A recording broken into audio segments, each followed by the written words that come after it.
बिस्मिल्लाहिर्रहमानिर्रहीम। अस्सलाम वालेकुम नाज़रीन, मैं हूं आपका होस्ट अहमद फवाद। आज तारीख है 9 अगस्त और दिन है हफ्ते का। एक बहुत बड़ी ब्रेकिंग न्यूज़ के साथ आज की व्लॉग में आप खिदमत में हाजिर हुआ हूं जी। और ब्रेकिंग न्यूज़ है मरियम नवाज़ के इस्तीफे से मुतल्लिक, क्योंकि एस्टेब्लिशमेंट और नून लीग के दरमियान जो मामलात हैं वो बिगड़ते जा रहे हैं। एक जगह पर मरियम नवाज़ की जानिब से कहा गया है कि इससे बेहतर है, इस मुदाखलत से बेहतर है कि मैं मुस्ताफ़ी हो जाऊं। और साथ ही साथ ये तड़ी भी लगाई है कि हम तो 5 साल पूरे करेंगे, 5 साल से पहले हम कहीं नहीं जाने वाले। ये क्या मामला है जी, कुछ एक्सक्लूसिव डिटेल्स हैं वो आपके साथ में शेयर करूंगा। बहरहाल अगर एस्टेब्लिशमेंट की जानिब से तय कर लिया गया है तो फिर मरियम नवाज साहबा बेहतर यही है कि आप जो इस्तीफे की बात कर चुकी हैं फिर आप इस्तीफा ही दें और घर जाएं। दूसरी खबर जो आपके साथ शेयर करनी है जी वो है इमरान खान साहब से मुतल्लिक। सुप्रीम कोर्ट ऑफ पाकिस्तान में इमरान खान साहब की जमानत के जो केसेस हैं जी वो समाअत के लिए मुकर्रर हो चुके हैं। और बेंच की जो कंपोजिशन है उस कंपोजिशन से ऐसा लगता है कि इमरान खान साहब की ये जो दरखास्तें हैं ये मंजूर हो जाएंगी जमानत की। इस पर कुछ डिटेल्स आपके साथ शेयर करनी है जी। इसी तरह से जी पहले हम सुनते थे कि रिटायर्ड जर्नल जो हैं वो अहम तरीन इदारों के अहम तरीन ओहदों के ऊपर फायज होते थे, लेकिन अब हाजिर सर्विस जो जर्नल हैं वो भी इदारों में तैनात हो रहे हैं। और आर्मी चीफ साहब की सिफारिश से ये जो तैनातियां हैं वो हो रही हैं। इस पर भी कुछ तफसीलात हैं जी, ये मामला क्या हुआ है वो भी आपके साथ में शेयर करूंगा। और आखिर में जी आपको ये भी बताऊंगा कि एक मुलाकात हुई है बिलावल और शहबाज शरीफ दोनों की। और इसी तरह से अलीमा खान और हुकूमत के दरमियान एक फोकल पर्सन मुकर्रर किया गया है। किस मामले के ऊपर ये फोकल पर्सन मुकर्रर किया गया है और क्यों मुकर्रर किया गया है, ये राब्ते की कहानी क्या है, इस पर भी कुछ तफसीलात आपके साथ शेयर करनी है। लेकिन सबसे पहले जी मरियम नवाज के इस्तीफे का मामला क्या है ये खबर सुन लीजिए। अंसार अब्बासी साहब हैं जी, उनकी जानिब से ये खबर दी गई है और वो ये कहते हैं कि मरियम नवाज की ब्यूरोक्रेसी में तकर्रियों के मामले में सियासी मुदाखलत बर्दाश्त ना करने की पॉलिसी नून लीग में अंदरूनी सतह पर मुबैना कशीदगी का सबब बन रही है। मरियम नवाज वाजे कर चुकी हैं वो समझौता करने के बजाय मुस्ताफ़ी होना पसंद करेंगी। तो ये मरियम नवाज की जानिब से जो है वो कहा गया है कि इस मामले के ऊपर जो ब्यूरोक्रेसी में तैनातियां हो रही हैं, जो मुदाखलत हो रही है, ज़ाहिर सी बात है नून लीग के अंदरूनी मामलात भी और जो ख्वाजा आसिफ का एक मामला है वो भी ज़ाहिर सी बात है। जो ख्वाजा आसिफ ने इस्तीफ़ा दिया है जो कि मंजूरी के लिए वज़ीर-ए-आज़म की टेबल पर मौजूद है, और जिस वजह से उन्होंने दिया है जो इकबाल सुंघेड़ा साहब जो हैं उनको जो अरेस्ट किया गया, ज़ाहिर सी बात है वो भी ब्यूरोक्रेट हैं। एक तो ये भी मामला, और फिर ज़ाहिर सी बात है ब्यूरोक्रेसी सिर्फ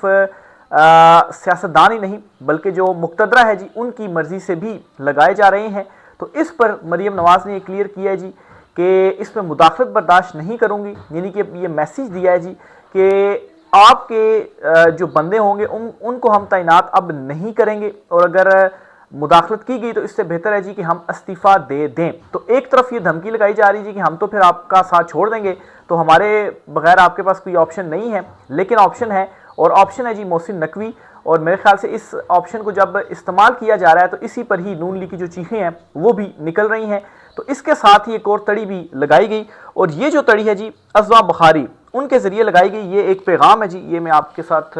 जो है वो शेयर भी कर देता हूँ, दिखा भी देता हूँ जी। अज़वा बुखारी साहबा कहती हैं कि पाकिस्तान को 5 सालों में ट्रैक पर लाए बगैर हम कहीं नहीं जा रहे। तो पाकिस्तान को तो आपने ट्रैक्स पर नहीं लाना 5 सालों के अंदर। बेसिकली आपने ये जो 5 साल टर्म है जी जो आपकी चुनतखब हुकूमत बनवाई गई है फॉर्म 47 के ऊपर, इस पर आप ये कह रहे हैं जी कि हमने अपनी जो 5 साल टर्म है वो पूरी करनी है। और ये जो इस वक्त मगोइयाँ चल रही हैं, खबरें सामने आ रही हैं कि मोहसिन नकवी को लाया जाएगा और बड़ी जो तब्दीलियां हैं वो होने जा रही हैं, शहबाज शरीफ को भी घर भेजा जाएगा, तो ये चीज़ हमें कबूल नहीं है। तो ये जो मैच पड़ा हुआ है इस वक्त एस्टेब्लिशमेंट और नून लीग के दरमियान, ये मैच अब फंस चुका है। शहबाज शरीफ इस वक्त बड़े अंडर प्रेशर हैं कि वो किसकी सुने। नवाज शरीफ जो हैं उनकी ईमा के ऊपर ख्वाजा आसिफ हों या जावेद लतीफ़ हों, वो दोबारा से मुज़म्मती बयानियाँ या एंटी एस्टेब्लिशमेंट बयानियाँ जो है वो अपनाए हुए हैं। तो मैच एक मरतबा पड़ गया है, और ऐसे टाइम पर पड़ा है कि जब नवंबर में आर्मी चीफ आसिम मुनीर साहब जो हैं उनकी तोसी या नए आर्मी चीफ का जो मामला है वो तय होना है, या जो तरमीम हुई थी जिसमें 5 साल टर्म की गई थी वो चीज़ भी नवंबर में ही तय होगी या एक आधा महीना पहले उससे तय होगी। क्योंकि जो नोटिफिकेशन जारी हुआ था आर्मी चीफ की तैनाती का वो 3 साल का ही नोटिफिकेशन जारी हुआ था। तो अगर तरमीम की भी गई है तो उसके बाद एक नोटिफिकेशन बहुत ज़्यादा ज़रूरी है। तो ये मैच जो है वो इस वक्त पड़ गया है नून लीग और एस्टेब्लिशमेंट के दरमियान। दूसरी खबर जी जो आपसे शेयर करनी है वो इमरान खान साहब से मुतल्लिक है जी। इमरान खान साहब के लिए एक अच्छी खबर भी है और मजीद अच्छी ये तब बनेगी कि जब 12 अगस्त को इमरान खान साहब की जमानतें मंजूर होंगी। सुप्रीम कोर्ट ऑफ पाकिस्तान में इमरान खान साहब ने 8 जमानत की दरखास्तें दायर की थी जी, 8 मुख्तलिफ मुकदमों में, और वो थे 9 मई के। इससे पहले हाई कोर्ट में दरखास्तें दी गई थी जमानत की, लेकिन हाई कोर्ट ने मुस्तरद की थी और बगैर किसी ठोस रीज़न के ये मुस्तरद की गई थी, जिनमें अपीलें इमरान खान साहब ने दायर की सुप्रीम कोर्ट ऑफ पाकिस्तान में। अब इसमें खबर यह है कि 12 अगस्त को चीफ जस्टिस याया अफरीदी साहब की सरबराही में 3 रुकनी बेंच ये जो अपीलें हैं वो सुनने जा रहे हैं जमानत की। और बेंच की कंपोजिशन जो है वो आपको बताऊं तो chief justice Yahya Afridi, justice Shafi और जस्टिस मियां गुल हसन औरंगजेब जो इस्लामाबाद हाई कोर्ट के हैं के जज थे, उनको फिर सुप्रीम कोर्ट लाया गया और जस्टिस शफी जो है वो सिंध से जो है वो सुप्रीम कोर्ट आए। तो इस कंपोजिशन को देखने के बाद और जो सारा एक हिस्ट्री है और वो सारी चीज़ें हैं, मुझे ऐसा महसूस हो रहा है कि इन मुकदमों में इमरान खान साहब की जो जमानतें हैं वो सुप्रीम कोर्ट ऑफ पाकिस्तान से मंजूर हो जाएंगी, क्योंकि ऐसा इस मामले में चीफ जस्टिस याया अफरीदी साहब नहीं कर सकते जैसा कि पहले मामलों में उन्होंने किया था जी, कि वापस रिमांड बैक कर देते थे केस के, इस केस को सही तरीके से आप सुने। तो ये जो जमानत की दरखास्तें इमरान खान साहब की मंजूर होती हुई नजर आ रही हैं। 12 अगस्त को ये 3 रुकनी जो बेंच है जी वो सुप्रीम कोर्ट ऑफ पाकिस्तान में समाअत करने जा रहा है। इसके साथ ही जी अगली खबर भी आपको देता चलूँ, और अगली खबर है कि पहले हम सुनते थे कि जो रिटायर्ड जनरल्स हैं जी उनकी तैनातियाँ हो रही हैं अहम इदारों के अहम उहदों के ऊपर, चेयरमैन वापडा हों या बाकी चीज़ें इदारे हों, और अब ये हो रहा है जी कि जो हाजिर सर्विस जनरल्स हैं जी उनकी भी तैनातियाँ हो रही हैं। और इस मरतबा जी बाकायदा तौर पर ये खबर सामने आती है कि आर्मी चीफ साहब की सिफारिश के ऊपर जो तैनाती है ये की गई है। तैनाती क्या होती है जी, ये वजारत दाखिला में बेसिकली जो तैनाती है वो हुई है, आपके साथ मैं शेयर कर दूँ जी। फील्ड मार्शल आसिफ मुनीर, एक मिनट, मेजर जनरल नूर वली खान वजारत दाखिला में बतौर एडिशनल सेक्रेटरी जो हैं वो तैनात हो गए हैं, और इस हवाले से बाकायदा तौर पर जो नोटिफिकेशन है जी वो भी जारी हो गया है। तो ये मेजर जनरल हैं, हाजिर सर्विस मेजर जनरल हैं, और वजारत दाखिला में बतौर एडिशनल सेक्रेटरी इनकी जो तैनाती है वो हुई है। और पहली मरतबा जी मैं तो एटलीस्ट ये सुन रहा हूँ कि आर्मी चीफ की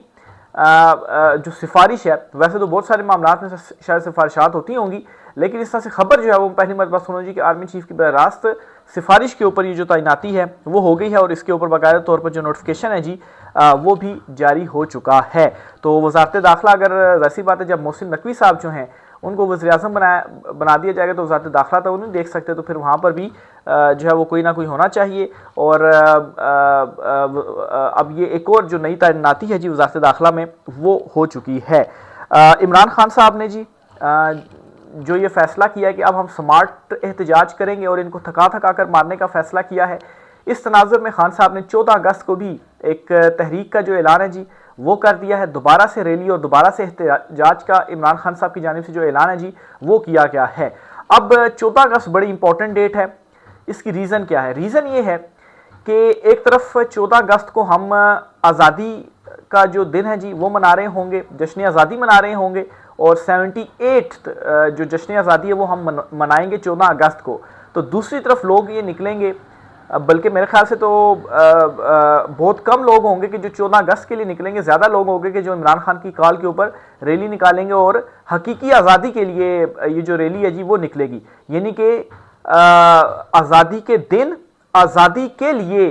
जो रैलियाँ हैं जी वो निकाली जाएंगी। तो इमरान खान साहब कहते हैं जी कि बैरूनी आकाओं से तो, या बैरूनी जो ताकतवर थे जी उनसे तो हमें आज़ादी मिल गई, अब अंदरूनी जो ताकतवर हैं, जो मुक़तदर है, इससे भी हमें जो आज़ादी है वो हासिल करनी है। यही इमरान खान साहब का हकीकी आज़ादी का नज़रिया है, और ये कॉल इमरान खान साहब ने दोबारा दी है। अब आप इमेजिन करें कि 14 अगस्त होगी, 14 अगस्त को हुकूमत कैसे कंटेनर्स लगा के शहरों को बंद करेगी, और 14 अगस्त को भी जो पुलिस है वो लोगों को गिरफ्तार कर रही होगी, जैसा कि 5 अगस्त को भी की गई, लेकिन उसके बावजूद पूरे मुल्क से जो रैलियाँ हैं वो निकली हैं और रुक नहीं पाई ये रैलियाँ। और इसकी जो रीज़न थी वो ये थी कि पहले तो ये होता था कि एक ही जगह पर इकट्ठे हो जाते थे तो पूरे मुल्क की पुलिस ही एक ही जगह पर लगा देते थे और वहाँ से अरेस्ट वगैरह करते थे 26 नवंबर या उससे पहले के एहतजाज। लेकिन अब जो हिकमत अमली पीटीआई की चेंज हुई है वो ये है कि पूरे मुल्क में वो रैलियाँ निकालते हैं, और पूरे मुल्क में रैलियाँ निकालने से ये होता है कि अब पुलिस को फिर पूरे मुल्क में ही क्रैकडाउन करना पड़ता है। तो वो जब रैलियाँ निकलती हैं पूरे मुल्क में तो उस तरह से उनको जो रोका है वो नहीं जा सकता। पूरे मुल्क में तो कंटेनर्स आप नहीं लगा सकते, इतने तो कंटेनर ही खैर नहीं होंगे, कुछ शहरों को या 2 शहरों को तो आप कर सकते हैं, लेकिन पूरे मुल्क को आप नहीं कर सकते। तो ये इमरान खान साहब के स्मार्ट एहतजाज की हिकमत अमली है और इमरान खान साहब ने 14 अगस्त की जो कॉल है वो दे दी है और 14 अगस्त को तैयारी करने का इमरान खान साहब ने कह दिया है। अगली खबर जी आपसे जो शेयर करनी है वो ये है कि एक फोकल पर्सन मुकर्रर किया गया है हुकूमत और अलीमा खान साहिबा के दरमियान। मामला कुछ यूँ है जी कि इमरान खान साहब के जो दोनों बेटे हैं सलमान और सुलेमान और कासिम, ये आना चाहते हैं पाकिस्तान और अपने वालिद इमरान खान साहब से मिलना चाहते हैं, लेकिन हुकूमत इनको वीज़ा जारी नहीं कर रही। अलीमा खान साहिबा ने भी ये जो बात है वो क्लियर की है। अब प्रेशर हुकूमत के ऊपर बढ़ता जा रहा है जी कि हम वीज़ा कैसे उनको जारी नहीं कर सकते, उन्होंने तो आना है और इमरान खान साहब से मिलना है, अपने वालिद से उन्होंने मिलना है, लेकिन खौफ ये है, डर ये है कि अगर वो आ गए तो एक तो उनका इस्तकबाल होगा और अगर कोई तहरीक होती है इस दौरान इमरान खान साहब कोई तहरीक ऐलान कर देते हैं, पीटीआई कोई उसी दौरान कर देती है और वो इस तहरीक को लीड करते हैं, तो फिर हम किस तरीके से चीज़ों को जो है वो रोक पाएंगे। तो अब जो फोकल पर्सन इन दोनों के दरमियान एक कायम किया गया हुकूमत और अलीमा खान साहबा के दरमियान, वो इस वजह से कायम किया गया जी कि कुछ गारंटीज़ ले ली जाएँ कि सुलेमान और कासिम जो हैं ये दोनों पाकिस्तान आएंगे, कुछ भी नहीं करेंगे, सिर्फ और सिर्फ इमरान खान साहब से जो मुलाकात है ये करेंगे, इसके अलावा और कुछ भी पीटीआई की तरफ से नहीं होगा, इवन के इस्तकबाल भी नहीं होगा कोई ज़्यादा बड़ा, बस आप वो आएंगे एयरपोर्ट से लेकर घर चले जाएं और मुलाकात करें और फिर उसके बाद वापस चले जाएं। तो इतना ज़्यादा इनको खौफ है, ये खौफ इनके सरों के ऊपर सवार है कि इमरान खान के जो बेटे हैं वही आके अगर कहीं उस दौरान तहरीक आ जाती है तो हमारा जो तख्ता है जी वो उल्टा जाएगा। तो इसलिए जो फोकल पर्सन है जी वो मुकर्रर किया गया है और ये दोनों तरफ से मामलात को तय करेगा। पहले ज़ाहिर बात है हुकूमत की जो चीज़ें होंगी वो सामने रखी जाएंगी, अलीमा खान साहबा से भी कहा जाएगा जी कि इन चीज़ों के ऊपर आप जो गारंटी हैं वो दें, अनाउंसमेंट करें। इमरान खान साहब खैर इस बात पर पहले भी ये कह चुके हैं कि जो उनके बेटे हैं उनको सियासत से कोई लेना देना नहीं है, कोई ताल्लुक नहीं है, ना ही वो कोई तहरीक को लीड करेंगे, उनके लिए उनका जो बाप है वही काफ़ी है, वो सिर्फ और सिर्फ आते हैं जी मुलाकात के लिए और मुलाकात करना चाहते हैं। तो ये जी एक बड़ा ब्रेक थ्रू भी हुआ है जी इस मामले के ऊपर हुकूमत और पाकिस्तान तहरीक इंसाफ के दरमियान कि ये फोकल पर्सन जो है वो अब मुकर्रर कर दिया गया है जो कि मामलात को तय करेगा और उसके बाद मुमकिन बनाएगा कि इमरान खान साहब के दोनों बेटे पाकिस्तान आएँ, उनको वीज़ा जारी हो और वो अपने वालिद इमरान खान साहब से मुलाकात करें। आखिरी खबर जी आपको देता चलूँ, शहबाज शरीफ और बिलावल जरदारी इन दोनों की जो मुलाकात है वो हुई है। अब मौजूदा सिनेरियो को आप समझें जी, इस वक्त क्या हो रहा है, इस वक्त खींचातानी चल रही है और जो मामलात हैं इस वक्त वो अरूज पर पहुँचे हुए हैं, सर जंग अरूज पर पहुंची हुई है, हर तरफ से जो कोशिशें हैं जी वो की जा रही हैं, चुनतखीब को अपना खात्मा जो है वो नज़र आ रहा है। तो इस तनाजुर में इस मुलाकात को देखा जाए, ये मुलाकात हुई है और ज़रा ये बताते हैं जी कि बेसिकली जो पीपल्स पार्टी है वो पॉलिटिकल स्पेस मांग रही है पंजाब में मुस्लिम लीग नून से। वो स्पेस ऐसे जी कि जो ज़िमनी इंतखाबात होंगे, जो पाकिस्तान तहरीक इंसाफ के रहनुमाओं को नाअहल किया गया पंजाब असम्बली से भी, तो वो जो ज़िमनी इलेक्शंस होंगे जी उनमें पीपल्स पार्टी के लोगों को खड़ा किया जाए, उनको उनके फॉर्म 47 जारी करवाए जाए, उनको जितवाया जाए, तो नून लीग जो है वो खड़ी ना हो। तो बेसिकली ज़रा ये बता रहे जी कि इससे मुतल्लिक मुलाकात थी, लेकिन इसमें दीगर जो मामलात हैं जी वो भी डिस्कस हुए हैं और सबसे इंपॉर्टेंट बल्कि इसमें ये चीज़ आपको बताता चलूँ कि पाकिस्तान तहरीक इंसाफ के जो रहनुमा जिनको नाअहल किया जा रहा है, डी-सीट किया जा रहा है और उन हलकों में ज़िमनी इलेक्शंस होंगे, उनके पास अभी हाई कोर्ट और सुप्रीम कोर्ट के फोरम्स मौजूद हैं जहां पर वो अपीलें करेंगे। तो उससे पहले ज़िमनी इलेक्शन कैसे अनाउंस हो सकते हैं, ये दुरुस्त अमल नहीं होगा इलेक्शन कमीशन ऑफ पाकिस्तान की जानिब से अगर वो ऐसा करता है। लेकिन खैर इससे पहले भी कौन से दुरुस्त अमल किए हैं सिकंदर सुल्तान राजा की जानिब से, मुबैना तौर पर बज़ाहिर जो सहूलतकारी की गई है, फॉर्म 47 जो जारी होते हैं वो तो वहीं से ही जारी होते हैं, तो इसलिए इस अमल से भी कोई फ़र्क ज़्यादा पड़ेगा नहीं। वैसे भी राजा साहब जो हैं वो इस वक्त एक्सटेंशन के ऊपर ही हैं, उनकी टर्म जो उनकी जो मुद्दत है वो तो मुकम्मल हो चुकी हुई है। तो बहरहाल जी अभी फोरम्स मौजूद हैं, लेकिन इसके लिए पहले ये करना पड़ेगा कि पीटीआई के रहनुमाओं को कि उन्हें पहले जो है वो गिरफ्तारी देना होगी, क्योंकि बहुत सारे लोग जो हैं वो अंडरग्राउंड है, गिरफ्तार अभी नहीं हुए, उनको 10 साल की सज़ाएं हुई हैं, तो उनको पहले गिरफ्तारी देना होगी और गिरफ्तारी देने के बाद फिर जो मामलात हैं वो आगे चल सकेंगे। आगे जाकर हाई कोर्ट्स में वो अपीलें करेंगे, वहाँ से सज़ा मुअत्तल होती है, ज़मानतें होती हैं और सज़ा मुअत्तली का मतलब फिर यही होगा जी कि आप जो है वो अरेस्ट जो है वो जो डी-सीट है उनको या नाअहल जो है वो नहीं कर सकते और लेट से वो सामने नहीं आते और उससे पहले हाई कोर्ट से हिफाजती ज़मानत जो है वो मंजूर करवा लेते हैं, तो वो भी